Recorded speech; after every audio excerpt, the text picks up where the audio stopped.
thing that Bologna is well known for is its university. The oldest university in continental Europe started 1088, long time.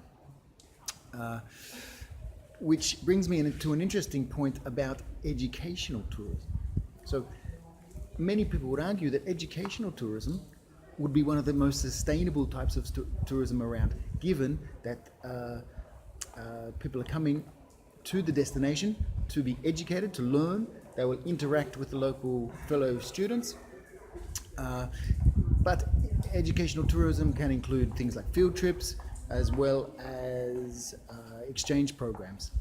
As long as the trip is not longer than 365 days, which is the UNWTO definition. Okay, the travel professors here in Arcigenio Palace. It's the first permanent seat of the University of Bologna in 1563. Up behind me, the lecturer's seat. Can you imagine that? These days, sitting up there, lecturing to everybody down here. Amazing. Hi, welcome to the Travel Professor. Today we're going to talk about educational tourism, and I'm lucky enough to have Hong Kong Polytechnic University student Cristina Michelini to join me. So she's doing her PhD on one aspect of educational tourism. So thanks, Cristina, for joining me. What is educational tourism? So we can see educational tourism as everything that has to do with the overlap between education and tourism. So whenever there is travel and the intention to learn something or to educate the traveler, we have a form of educational tourism. Mostly we talk about educational tourism where there's the motivation of learn something in a structured manner. So the typical example of educational tourism is study tours or language travel or even exchange students abroad. Great. Now, some people might not have heard of educational tourism, but it's quite an old concept and an old type of tourism. Is that right? Yes. So we can think of probably the most prominent and first example of educational tourism would have been the Grand Tour.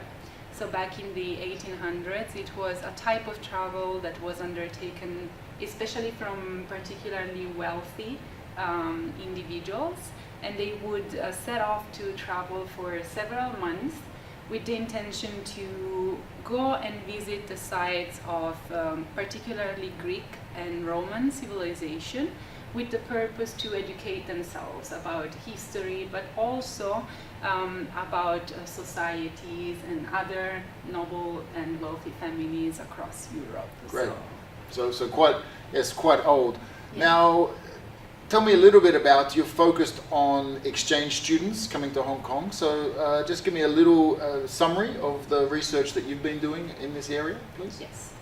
So I have been doing research on exchange students to Hong Kong, and in particular I have been looking at how exchange students adapt to Hong Kong as a destination by acculturating themselves, hence by learning about the local culture. The idea is that by being immersed in a culture and in a local educational system, students will get from this exposure a lot of learning, both on a personal and academic level.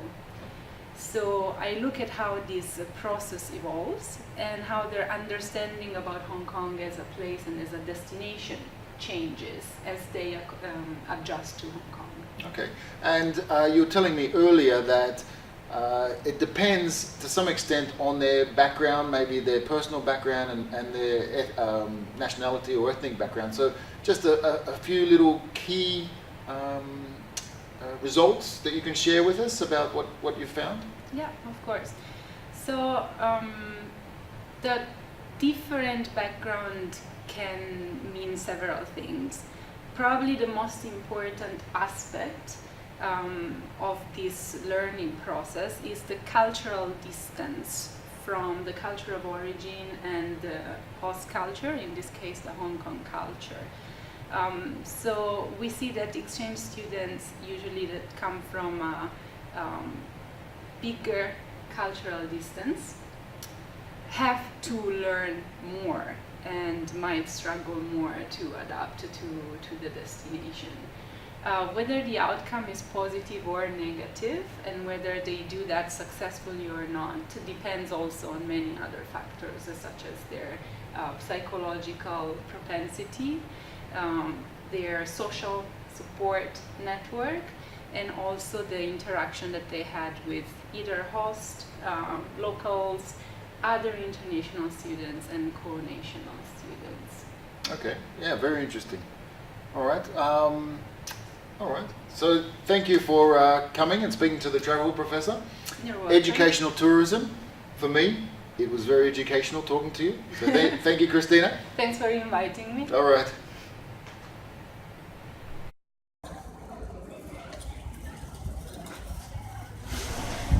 Okay, so that's a look at educational tourism, talking to Cristina about her PhD work with the background setting of Bologna, the university city in north of Italy, where the oldest university in Europe is